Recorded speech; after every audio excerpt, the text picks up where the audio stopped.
Ja, dank u wel. Okay. So, yeah.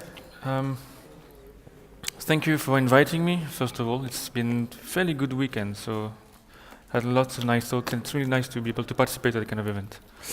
So, I'm not going to talk about throughput scalability, but more about bootstrap scalability and storage scalability. And just in a one-liner kind of fashion, what we do is a UTXO commitment, so like you've heard today several times. But because we change the structure of the commitment of the Merkle tree, we have it predictable. Then we can do full block verification and several full block verification. So we actually have a subchain verification. So, as said, I'm a PhD in Rennes. I'm actually finishing in a month, so not PhD for not very long. I'm finishing exactly 30 days, and I essentially work on decentralized systems. I'm interested in the theory behind it, but I find it slightly harder, so I focus on what I can do in systems, essentially. What I'll talk about is has been put into a research report, hasn't been published yet because we haven't finished the evaluation. The research report, my co-authors are from the FU here in Amsterdam, and Spiros, who used to be at the FU and now is in Athens. And just little footnote here, Dietcoin is not Diet Bitcoin. Has anyone heard of Diet Bitcoin? Yes, no? No. Just a few FYI, Diet Bitcoin has been created by the brother of Pablo Escobar, just for your knowledge. I have no idea what's going on in it, but it's just, the guy used to be the accountant of the cartel, so I don't know what's going on in it, but let's all be nice towards this Diet Bitcoin. I want to go home alive, so just... Yeah, so moving on. So you all know the basic properties of Bitcoin, and I'm going to focus on the trustlessness of it, and also on the scalability of it. The fact it's public is something novel, and all of it is possible thanks to the blockchain that has been done under Bitcoin. I like to approach things from an abstraction point of view. It helps me understand things. So if you try to abstract blockchains, you have a ledger object, a distributed ledger object, and it's essentially just an append-only queue of records. You can put transactions, you can put contracts, you can put whatever you want, but it's just a queue. And because you only have two operations, append and read, you cannot add record in the middle of the ledger, or you cannot modify records in the ledger. So that's why we have an infalsifiable ledger. Because the ledger is distributed, you need to have some form of consensus between all the participants. And when you look at blockchains, it's just essentially just an instance of a ledger. So the ledger would be the service, and the blockchain would be the implementation. It's often used for decentralized ledgers, typically for proof of work or proof of stake. And the way you do actually the modification, the infalsifiability is to have the chaining with the hashes in integrity with the proof of work. Every block is actually a commitment to the database. You have a database which is the UTXO set. I'll talk again later about it. And the blocks are just updates to the database. In particular, Bitcoin, so I said it's public and it's also secured thanks to proof of work. And the trustless part of it is because it's fully verifiable. You can verify both the chaining, the headers, and verify the content transactions. That's what I'm going to focus on today. And the append operation is just by blocks, and it's done by miners, so just a very small subset of people. So about transactions, the validity of transaction, you have very few rules, basic rules, same in real life. So you cannot spend money that doesn't exist. You cannot spend money that you don't have actually, isn't available, has been spent already, and you can only spend money that you have yourself. You cannot create money either. So just 4 simple rules that are verified, enforced every time you have a new block created. I'm going to quickly go over it because it's been done already. So if you want to create a new transaction, you just reference previous outputs, essentially coins, and you make sure that they haven't been spent yet. So this one is valid. If you continue, this one also is valid because 1 and 5 haven't been spent yet. And if you continue again, this one will be invalid because 5 has been spent. So that's why nodes usually store the set of unspent transaction outputs. The transaction outputs being coins, unspent being available, so It's all the set of available coins. It's actually not the form in which it's presented in real life. You have them in blocks. So when you when you get a new block, you're going to verify all the transaction inputs that they are indeed in the UTXO set. So in this specific blocks, the block is valid because all inputs 1 is in the UTXO set. If you move forward, you can see that the next block also is valid because 2, 3, 4, 5 are also in the UTXO set, so it's valid. And the third block is trying to spend 1, which has been spent already, so it's invalid, and is also trying to spend 9, which doesn't exist. So that's what the UTXO set is about. It's about the verifiability and the trustlessness of the system. So the verification process overall in Bitcoin, you first have to replicate the chain locally, so download all the chain, and you download all the headers first, and then transaction. The idea is that the headers are much smaller, so you can download them faster and check faster. The verification is based on simply agreed upon rules, so there is no consensus in between the systems, it's just agreed upon before. So you agree to the consensus from the moment you download Bitcoin and just you run it. One of the problems is that it's a sequential verification process. It's very linear, you cannot shortcut it. So if you want to start a Bitcoin core today, you're going to have to download 10 years of blocks and verify everything. So it's a real problem. And because it's very lengthy, you also have, we showed earlier that it was about 200 gigs of blockchain. So it's both time and bandwidth expensive. So full nodes have to download everything, check everything, which is very expensive, and you can't really do it on a smartphone. I don't want to blow my 3G, my 3G connection. And if you think about countries in Africa that don't have strong infrastructure, for them it's a real problem. So you have another alternate mode, which is a light node. This is just 40 megabytes of headers to download and to verify. So this is actually doable on a 3-4G connection. However, you only verify part of it. You only verify the difficulty of the blocks without verifying their correctness. So existing light nodes, SPV nodes, make the assumption that because a block is difficult, it's also correct, which is not true. But they have to make the assumption based on the performance. And so when you look actually at the blockchain size and UTXO size, so the blockchain is in blue, UTXO in red, you can see that the blockchain is about reaching 200 gigs soon, about 1 gig per week. And the UTXO set is about soon to be 3. There is a big spike when they updated the way that they indexed all the UTXOs, and you can see another spike and going down when apparently Coinbase managed to regroup all of his UTXOs. So when you look at the graph, you can infer that in the future it's not going to get better, it's going to get worse and worse and worse. So it's better to have a solution now and prevent to have it in the future. So the problem is that light nodes don't verify the correctness of blocks, they just assume it. And if you want to build the UTXO set, it actually requires a lot of bandwidth and time. You cannot skip ahead. So the very simple problem that comes with it is that it's possible to have incorrect transaction in the block, although difficult. It's possible, and then a light node will be tricked with it. That's also why we have fraud proof that Mustafa presented earlier. It's one of the contributions. And the basic intuition is just to make the UTXO set queryable. So full nodes will have the UTXO set, and light nodes will just query it. And so our system, we call it Diet node, just light nodes plus block verification, because we can verify all transactions. The bootstrap is much faster than a full node, obviously, because we do less verification. And compared to an SPV node, we have an improved security. The problem is that since we do more verification, we also consume more bandwidth, but we can't have everything.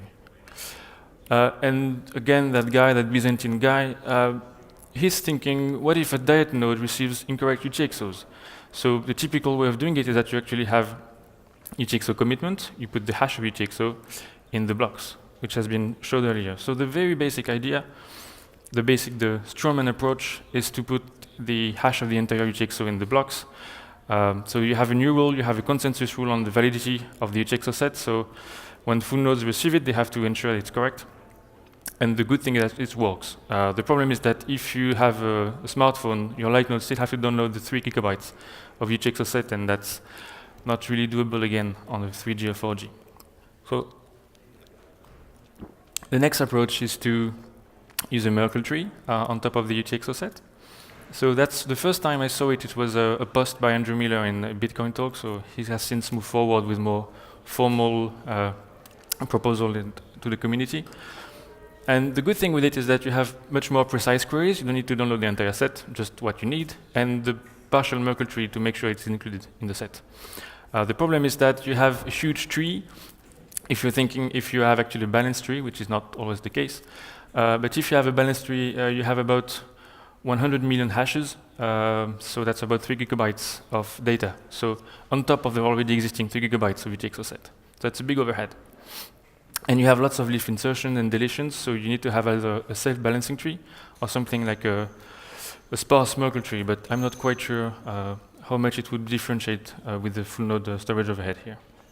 And so actually our proposal is just to put UTXOs together. So because the tree is so huge, if we put the UTXOs together in shards, we're going to reduce its size in overhead. That's how we shard it. We don't shard the verification process, we just shard the state at each node. So the sharding here is done by using the first few bits of each UTXO hashes. And so you can see here, if you have a transaction, you want to know in which shard it should be, you just look at the first few bits. It will determine the shard. You have the policies, but I'll talk about that later. And so if we, in our setting, assuming a certain parameter m, we have a full node storage overhead of just about 1/4 gigabyte, which is much more acceptable than 3 gigabytes. And the bandwidth consumption to verify one node, it's really a big cap. Assuming you have up to 10,000 both inputs and outputs in a block, so 10,000 shards will have to be downloaded, each of average size of about 0.6 kilobyte, and you have the partial Merkle tree that's about 10 megabytes per block. The big M that I mentioned earlier, it's the one parameter of the system that we have to add into Bitcoin, is the cap on the average shard size. So with time, the shards will grow in size, and to make sure that actually they don't get too big and make it difficult for light nodes to download them, when the shard gets too big, we have to just split it in half, and that's what the M is. That's we make sure that shards on average never get above 1 kilobyte. The good thing with this approach is that you have a parameters trade-off, so K. You can just change K and you will have a different tree, a different overhead for full nodes, and a different bandwidth consumption for light nodes, diet nodes. And something that is actually new and I haven't seen in other UTXO commitment proposals is the fact that we have a predictable tree. So we don't do insertion deletions, we update shards in place. So the Merkle tree doesn't change its shape. And what it does is that it enables us to do subchain verification. I'll show an example in just a minute. And so what we do is that we actually link the UTXO set with the blocks. So you have the blocks with the update UTXO set with the state. And we just put the Merkle root of each UTXO set in the previous block. So it's after the block has been modified. So you have a codependency that verify, modify in between the UTXO set and the blocks. So the nice part of the proposal is the subchain verification. So we have to trust the block, say 7 blocks ago in Bitcoin, if you want to verify 6 blocks. You trust a block 7 blocks ago, and you can verify all the next ones. It's a shift of trust from the Genesis block to a block that you want. That must be fairly recent, but 7 blocks ago is still okay. And what it does is that it effectively shortcuts the verification process. You can verify the subchain of the size you want. So about the example. Here we just have 3 blocks, and you're going to trust the one on the left, so we don't care about transactions. You just trust it because you're going to need the Merkle root of UTXO in it to verify the next one, to verify the next one. So the first thing you're going to do is that, as brainy as someone very suspicious, you're going to first apply the sharding policy to the block in the middle. So we replace 435 with the shard identifier they should be present in. You can do it because, again, you just look at the first few bits of the shard of UTXOs, and you can guess in which shard it should be in. Once you've identified that you actually need shard A and shard B, you're going to ask to a full node or miner for shard A and B, and for the partial Merkle tree as well. The full node or miner is going to answer you back with just the shards that you want. It's green because it's identified to the block on the left. I'll use different colors for after. Once you've got all the shards and partial Merkle tree, you recompute locally the Merkle root of the tree you just got, and it should be equal to the one in the block. That's just the consensus. It's just to make sure that the shards you have are correct.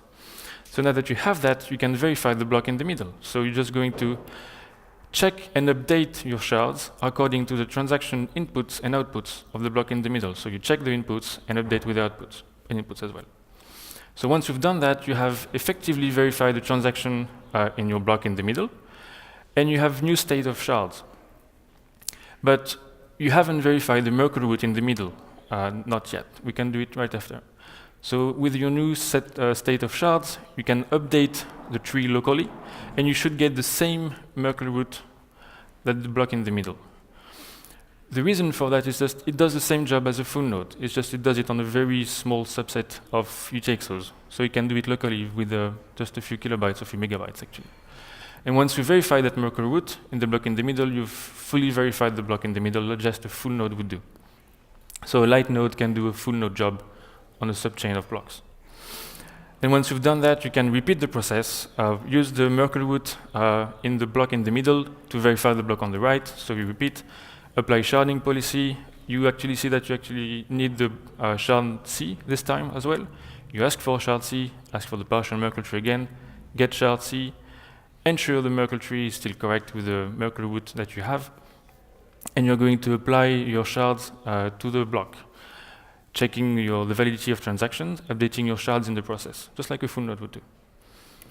You've successfully verified the transaction in the block. You've updated your shards with the new state after the block. You can now update the Merkle root of the UTXO with the new state, and you should have the same Merkle root as you have in the block thread. You can repeat, repeat, repeat. So that's a way I haven't found in other UTXO commitment proposals to actually be able to verify subchain of shards, subchain of blocks. So compared to being able to verify just one block, it's obviously much more difficult to counterfeit 3 blocks, 4 blocks, 6 blocks than just counterfeiting one. So Diet nodes are much more resistant than nodes that only verify just one block. Oh yeah, now he's very happy. Okay, smoke. And so there is a problem actually with this approach, is that you have the parameter m that's set to 1 kilobyte. It can be a problem because it changes the entire tree. So the parameter is used to split all the shards when the average shard size is above 1 kilobyte. And when you split all the shards, you change the entire tree. And so you cannot have a predictable tree when you have that happening. It's just that in my example here, I have k equals 22. So it only happened 22 times in 10 years, so only once every 6 months, roughly. So it's actually okay, it's not that bad. You're just going not to be able to verify a subchain every few months, so it's okay. The evaluation, the goal of the evaluation is that to actually to compute the bandwidth, storage, and the battery consumption of light nodes that will be run on a smartphone. The security will be just analyzed. The setup for the evaluation is that we want to have as best an evaluation as possible. So typically the question of dataset comes in mind, and with Bitcoin we have a public dataset, so we might as well just use it. So we're going to replay the public Bitcoin blockchain to a Diet node. We're going to use popular code because we want to use a smartphone. We're going to use Bitcoin J and just have an application based on Bitcoin J. And the light node will actually be just on a smartphone, doing as minimum work as possible and doing all the complexity from in the server side, hiding it from the smartphone. Our scheme, from the point of view of the phone, of the Diet node, it just sees a foreign full node, and it just follows the Dietcoin algorithm protocol. So you register like an SPV node would do, you get the headers, you get some of the blocks, and then you verify the blocks with the UTXO shards. That's what the Diet node sees. But in reality, it's slightly more complicated, such as life.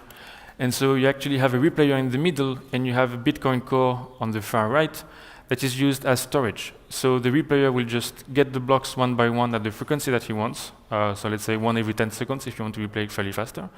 It's going to send them back to the phone, and for the phone it's just going to be completely oblivious. Just going to get blocks much faster than it should, but why not? Everything in red is something I had to modify in the Bitcoin J library, so we're almost finished with the code, not quite. I have the full node replayer, SPV node replayer, not just quite Diet node. And this evaluation scheme can actually be reused for other protocol improvements that modify blocks. So typically, when people want to test their improvement, they test it on testnet or by creating blocks, not by using always the public available blockchain, which in my opinion, it's a bit of a waste. It could be used. So that can be reused for other improvement proposals. So that's about it for my talk. In summary, I presented you Dietcoin and Diet nodes that can verify the correctness of transactions and then the correctness of subchain of blocks. You always have an overhead because you do more verification. You have an overhead for full nodes as well as for Diet nodes. And for future work, first finish the evaluation. One nice thing is that we can actually use a DHT, then that would be the next step, because we have shards of UTXO, we can put them on the DHT just like blocks. So then we can reduce by even more the storage footprint on each node. There are other sharding policies possible. You can use the script, for instance, but if you use the script as a sharding policy, you can get attacked much more easily. I mean, it's possible to spam much more easily than if you're using randomness. And lastly, it can also be combined with two completely different approaches. So I've proposed something that enables easier correctness, verification of correctness, whereas an IPOPO, so non-interactive proofs of proof of work, enable easier verification of difficulty. So we can combine the two together and probably have something even better than what we currently have. And lastly, a nice thing about Ethereum Casper, one of the many things it can do, that you have final blocks. So blocks that are old enough have strong consistency, so they're final. And since we do need a trusted block for verification process, we can use a final block as trusted and do the verification starting from there. So if you combine these two Ethereum Casper, you can actually have a full node with the same security guarantees as a full node verifying everything, but here just verifying the last few blocks starting from a final block in Ethereum. So can be combined with Ethereum, can be combined with Bitcoin, with pretty everything. So that's it for me. If you have questions, feel free. The slides are online, by the way, on my site, if you want.